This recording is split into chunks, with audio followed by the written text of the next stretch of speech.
All right, YouTube, I would like to explain why a Sanders loss is no longer a Hillary victory. Specifically speaking right now about the state of California. In the minds of Sanders fans, which make up about 40% of the people voting in the Democratic primaries, a minority, but a sizable minority, and apparently growing in many of these states. Hillary's like maybe 2 points ahead in California. We'll see if that holds out, and Sanders doesn't end up actually winning there. He's campaigning as hard as he can. Good for you, Sanders. You should do that. I think what's going to happen is this. Hillary Clinton is going to clinch the nomination of the Democratic Party. She'll have enough delegates so she doesn't have to battle it out. And even if she doesn't, I mean, she'll have the super delegates. They'll support her. She'll end up winning anyway. I don't think that Sanders will be able to woo enough of them away. This is regardless, by the way, of whether she wins California. However, at this point, though, Hillary Clinton is probably the weakest Democratic candidate. I've said this before, since Mondale. Possibly even weaker than that. That is, she's having difficulty in a two-person race. Despite her name, think of it this way. Hillary Clinton in 2008, people said she's a juggernaut. She's a Clinton. She's a former first lady. She's been a senator before. She has all the experience. She has the personality. At the time, people believed it, which is even more remarkable. She's not that old. At the time, she was in her 60s. She's all set up to take away with this thing. And she lost to Obama, who was a single-term senator who nobody even knew about before he got in the running from Illinois. He beat her out. She's now having monumental difficulty. Think about this for a moment. Despite supposedly being the strongest name in Democratic politics, can you think of a single Democrat more noteworthy, with a bigger name recognition than Hillary Clinton, other than Obama himself, who obviously can't run? No, you can't. John Kerry doesn't rise to that level. Bernie Sanders doesn't rise to that level. Pelosi, Reid. Yeah, there's some Democrats out there with name recognition. None of them rise anywhere near the Clinton name. Because Bill was already president, she has that advantage. And yet in a two-person race in which after the first debate, two of her opponents were gone, and after the third debate, the last one finally said fuck it, which was O'Malley, and left her battling a septuagenarian socialist, she still has not actually been able to supplant him in any significant manner. In fact, early on she was further ahead. Now she's less far ahead. They're drawn almost even in the delegate count. If Sanders wins California, makes Hillary look weak, obviously.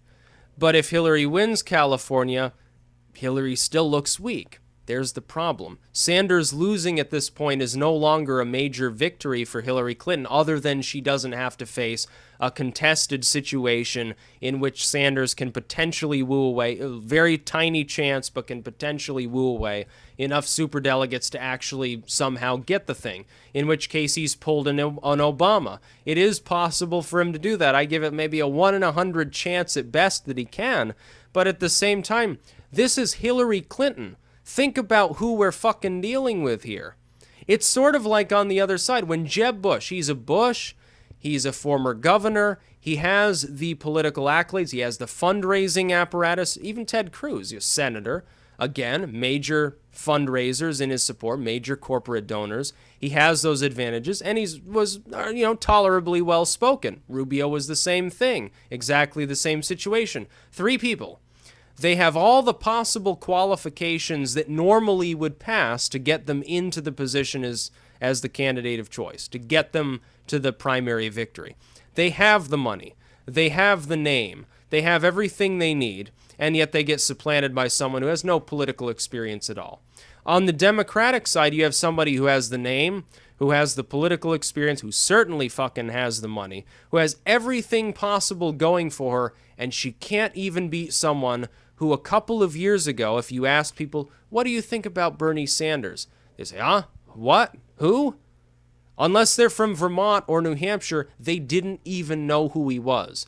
They didn't realize he had been a mayor and a representative and been in the Senate. He's been in politics since the 70s. They knew nothing about him. Sanders isn't particularly popular either. He has a fervent fan base, especially among younger voters that represent a bunch of people that I do not believe will vote for Hillary Clinton. Many of them, I would say more than half of them, will not vote for her. Now, whether that's because they defect to punish the DNC, vote third party, Johnson, Jill Stein, whatever, or whether they just stay home, doesn't really matter. Those are people she can't count on to vote for. At this point, she is such a weak candidate, specifically because of trustworthiness, because of all the scandals, and because of her age. She's no Obama. He was in his 40s at the time during his first election bid. She's much older. She's almost 70 now. She doesn't have the youth appeal necessarily. She's running a 90s, an outdated style of campaign. She's such a weak candidate, she can't even beat off one person who shouldn't even be a threat to her. Bernie Sanders was not taken seriously early on in this campaign. There were people who felt, maybe O'Malley will rise up, maybe Jim Webb or something. These people might, but Bernie Sanders, oh, hell no. This is just a flash in the pan. It's just the usual 15, 20% of the weird Democrats we'd rather not talk about, sort of the Elizabeth Warren fans. He'll collapse, he'll drop out, they'll amalgamate behind Hillary. Instead, as they should have predicted, if they knew anybody from Vermont, they would realize Bernie Sanders, if nothing else, is well-spoken, and he's a firebrand ideologue who actually believes in the things he says. Now, I may not like the fact that he believes in socialism, which is why, don't call it democratic socialism, don't call it social democrat, it's socialism. Let's just be fucking realistic here and just be honest with ourselves so that we don't screw ourselves in the long run. I can at least appreciate the fact that he actually believes in the things that he spews. They may be crazy, but he believes in them. Well, that's a far cry from Hillary. She doesn't believe anything that she says. She doesn't even believe, when she speaks into the mirror, she knows that she's being lied to, essentially. That's why she has such a trustworthiness gap. Now, Sanders doesn't suffer from that, but nobody took him seriously early on. But then they realized, oh, he's actually a lot more well-spoken than we thought he would be. He seems more honest. He's got the younger voters. He's got a good 30% to 45% of the Democratic Party solidified behind him. And trust me, they're solid, because if they weren't, they would look at the polling right now and they'd abandon him. They'd say, oh, fuck it. Settle for Hillary. All over the country, in California especially, they'd be settling for Hillary. But they're not. She's at most 2 points ahead of Bernie Sanders right now. She could lose the state of California. But even if she does win, if she clinches it, she still looks like the weakest Democrat in living history. That's going to be her problem going forward. She can't. Trump laid waste to his opponents. I said after Super Tuesday he had an advantage. I said by the time of Arizona he was virtually inevitable. Everyone else waited until Indiana because they were being retarded over this stuff. But he's crushed his opponents, completely wiped them off the board. The primaries weren't anywhere near over, and he had already won. He forced everybody else out of the race. Hillary hasn't done that. In a two-person race, Trump managed to whittle them down from, what was it, like 16 people when it began, to just himself, just after Indiana. Hillary Clinton is dragging it out to the bitter end in an almost dead heat as far as the delegates go, with someone who shouldn't even be considered a serious candidate if the Democratic Party weren't falling apart in on itself because Hillary and Obama and other establishment Democrats are expressing fundamentally a platform that is not easily distinguishable from the Republican platform that Trump laid waste to. That is, the establishment Republicans, the never-Trumpers, the Glenn Becks and so forth, the Paul Ryans, before he said, oh yeah, I'll vote for Trump, whatever. They are so similar to Hillary or Obama that it's impossible to distinguish the two. They're pro-war. They want to keep the drug war going. They want to continue foreign intervention to oust so-called dictators abroad. They're not really in favor of increasing social welfare like Bernie is. They're also not in favor of putting an America First trade policy like Trump does. They have so much in common. They're such traitors to the U.S. people that I'm not surprised Hillary's having difficulty.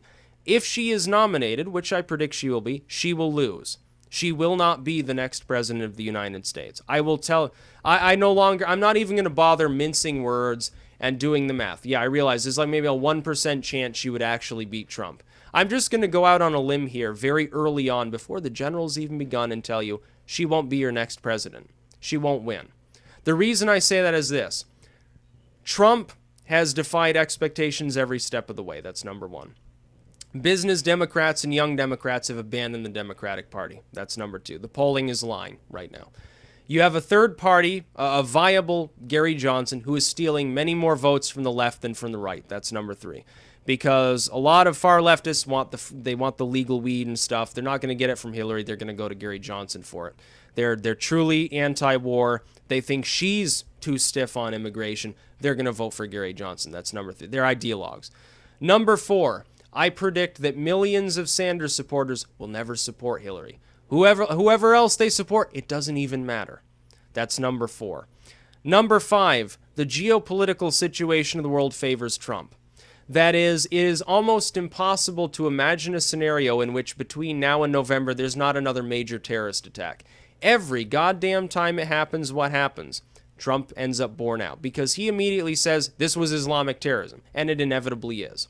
Hillary comes out doing the typical PC thing she needs to do for her younger fans and says, oh, well, we don't know the facts yet. And it makes her look like a stooge. It makes her look stupid.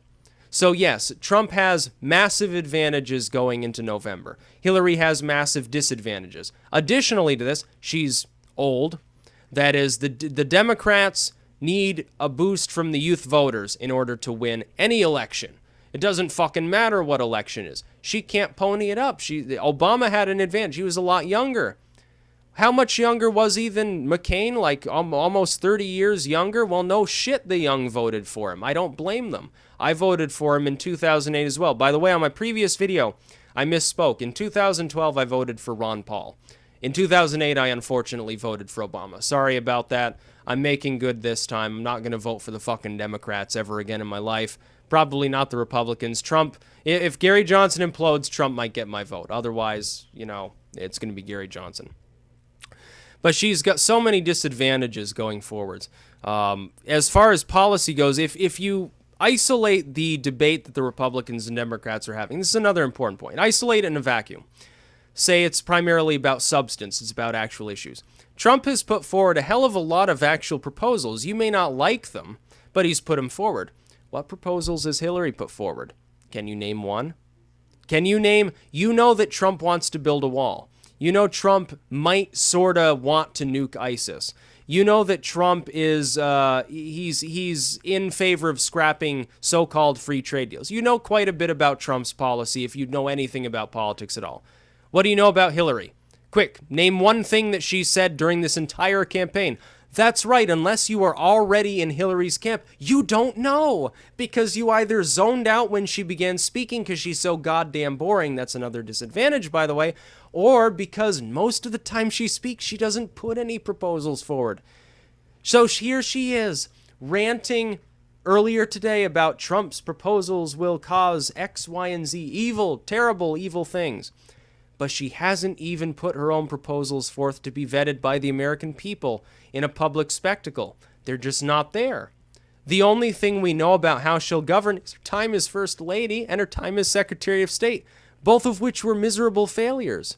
She was seen as corrupt and scandalous as a First Lady. Whether the partisan Democrats want to admit this or not, independent voters take stock of that. Partisan Democrats are living in la-la land as much as partisan Republicans. They have bias, instinctive in them. They support somebody because of the letter after their name. You have to get your analysis from somebody who is not part of the two-party system in order to get an unbiased account of the odds between Trump and Clinton. I am telling you, there is a 99% chance that in a direct head-to-head matchup, regardless of third parties and their motions, Trump will win. That's what I'm telling you. It's like these election calculators, these sort of algorithms they built, these computer-based programs that predict the outcomes of elections.